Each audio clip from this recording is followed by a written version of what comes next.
Shalom, semangat pagi, semangat iman. Bertemu kita kembali hari ini di hari yang spesial 9 Desember 2020.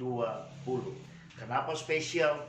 Ya, hari ini adalah hari pilkada serentak di Indonesia, di 9 provinsi dan 265 kota kabupaten. Sungguh luar biasa. Maka hari ini pagi-pagi sekali saya mau menyapa kita sekaliannya dengan satu salam. Salam pilkada. Tema kita pagi ini sebagai gereja, sukseskan pilkada. Ya, benar. Dan bagi kita yang tidak berada di 9 provinsi dan 265 kabupaten kota, mari hari ini ketika engkau melihat video ini, bersegeralah mengambil posisi berdoa, menopang agar pilkada serentak Indonesia berjalan dengan damai, berjalan dengan bermartabat. Saya tidak peduli kejadian apa yang tadi malam, mungkin tengah malam, lewat tengah malam, katanya ada serangan fajar dan seterusnya, ada pembagian sembako dan seterusnya. I don't care. Yang penting hari ini, pagi ini ketika kita terjaga dari tidur kita. Wow, it's an election day. Ini adalah hari pilkada dan kita patut mensukseskannya sebagai gereja. Tahukah engkau bahwasanya permasalahan bangsa Indonesia hari-hari ini menuju akhir tahun 2020, artinya ketika kita ada di Desember, sepertinya menuju sebuah klimaks. Dan doa saya, biarlah ketika klimaks itu tercapai, klimaks itu terjadi, kemudian Indonesia mengalami sesuatu pembaharuan. Dan utamanya didukung oleh karena suksesnya pilkada serentak hari ini. Itu tugas kita sebagai gereja. Nah, sebagai gereja kita harus berani mengambil sebuah tanggung jawab. Apapun itu, kita mau berkata segala sesuatu untuk menuju kebaikan kepada bangsa dan negara Indonesia itu berada di tangan gereja.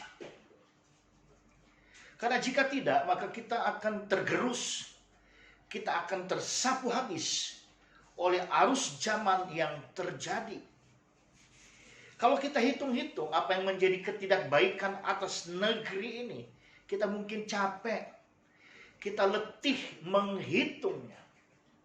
Tapi yang pasti hari-hari ini, ketika Indonesia seperti menuju sebuah klimaks ketidakbaikan, ternyata ada sebuah interval di situ. 9 Desember 2020, pilkada serentak di seluruh Indonesia yang cakupannya adalah seperti saya katakan tadi, 9 provinsi, 265 kabupaten kota. Mari kita bersuka cita, kita gunakan hak pilih kita.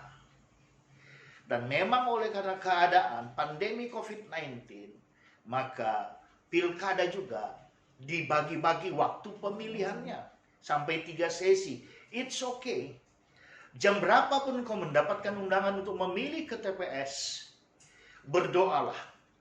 Katakan kepada Tuhan, Tuhan biarlah nanti di TPS Roh Kudus yang menuntunku siapa yang harus aku pilih. Dengar baik-baik. Memang pemimpin datang daripada Tuhan. Siapapun dia yang menjadi pemenang, itu adalah penetapannya Tuhan. Loh, konstituennya gimana? Pemilihnya gimana? Iya benar, tapi itu penetapannya Tuhan. Nah, tadi dikatakan tema kita adalah sebagai gereja sukseskan pilkada. Mari kita bergembira menikmati ini. Ketika saya sedang menuju peraduan saya tadi malam, mempersiapkan bahan, saya buka-buka medsos saya, kadang saya menjadi tertawa. Sahabat sekalian, ada yang bilang, mari kita ke TPS. Pilihlah dengan segenap hati, jangan dengan segenap jiwa. Jadi kalau paslonmu kalah, engkau cukup sakit hati, enggak sakit jiwa. Waduh, ketawa saya. Tapi apapun itu adalah sebuah stimulans agar kita sebagai gereja pergi ke TPS. Bukan mengatakan, wow, it's holiday. No. Kita gunakan hak pilih kita semaksimal mungkin. Coblos, pilih apa yang dikatakan hati nuranimu yang kau percayai datang daripada Roh Kudus. Dan biarlah semuanya besok kita dalam posisi yang tetap berdoa sebagai gereja. Gereja mempunyai tanggung jawab besar dalam hal ini. Dan penuntasan tanggung jawab itu adalah, saya mau sampaikan kepada kita sekalian sahabat, jangan ada satupun kita golput. Jika engkau memiliki masalah teknis tentang surat undangan, KTP, dan seterusnya, itu adalah persoalan lain. Tapi siapapun engkau yang berhak memilih, jangan sampai golput. Pak Pendeta, golput dosa enggak ya? Kita bisa jawab sendiri. Karena kesejahteraan bangsa ini, kesejahteraan kota ini, Yeremia berkata, bergantung kepada kita. Tapi ada satu hal yang lebih dahsyat lagi yang saya mau sampaikan kepada kita sekalian tentang pilkada ini. Pilkada ini juga merupakan penghantar bagi kita untuk kita bisa merayakan Natal dengan penuh sukacita. Siapapun yang menjadi pemenang, siapapun yang terpilih. Sebab ketika kita sudah meletakkan itu di bawah kuat kuasa Tuhan, maka siapapun nanti yang menjadi pemimpin, kita tahu Allah tetap di pihak kita. Allah adalah pembela kita. Allah adalah Immanuel bagi kita. Jangan karena paslon kita tidak menang, maka kita berpikir kita harus hengkang dari muka bumi ini. No. Tetap lakukan bagian kita sebagai gereja. Yang lebih dahsyat yang saya maksudkan adalah kita harus sepakat dengan pemerintah yang setuju. Pasti katakan amin. Pemerintah di dalam perayaan Indonesia Merdeka ke-75 tahun, dia punya sebuah moto, Indonesia Maju. Moto itu sudah diperdengarkan, sudah digaungkan walaupun di tengah-tengah pandemi COVID-19 yang sedang melanda. Ketika kita besok menjadikan pilkada sebagai bagian penuntasan tugas dan tanggung jawab kita, maka selangkah lagi Indonesia Maju itu akan kita bisa raih bersama-sama pemerintah, kepala pemerintahan yang Tuhan sudah tetapkan. Lalu ada yang menggelitik kita. Beberapa hari sebelum pilkada, ada pejabat-pejabat negara, menteri, tertangkap tangan korupsi. Dan itu memang sangat mengganggu. Bahkan untuk yang terakhir, Mensos, itu sangat mencoreng kekristenan di Indonesia. Mencoreng gereja, mencoreng mungkin suku atau puaknya, dan seterusnya, dan seterusnya. Tapi biarlah firman Tuhan yang saya jadikan peneguhan tema kita sebagai gereja, sukseskan pilkada, itu akan menjadi penghiburan bagi kita semuanya. Firman Tuhan dari Yesaya 60 ayat 1 dan 2. Saya percaya semua pasti mendadak sontak, oh iya, saya tahu itu ayat, benar. Mari kita baca.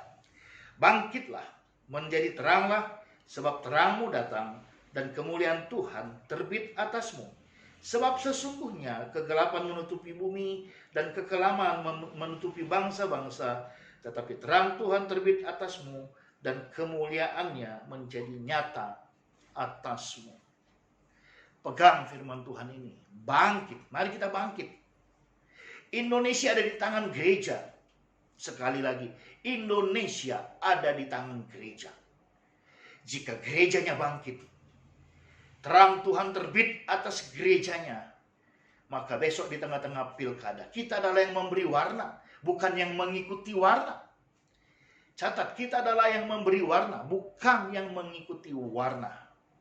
Ketika engkau dengan keteguhan dan keyakinan iman menentukan pilihanmu kepada paslon, baik untuk provinsi, kota, dan kabupaten, maka saya mau katakan, Tuhan bekerja.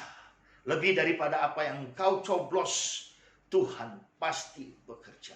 Kegelapan menutupi bangsa-bangsa, termasuk Indonesia.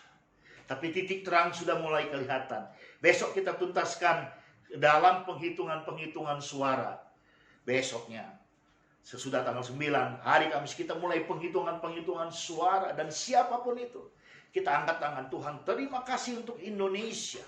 Terima kasih kami sebagai gereja telah menunaikan tugas tanggung jawab kami sebagaimana firman-Mu di Yesaya 60 ayat 1 dan ayat 2. Yesaya 60 ayat 1 dan 2, dengan satu perintah, bangkitlah.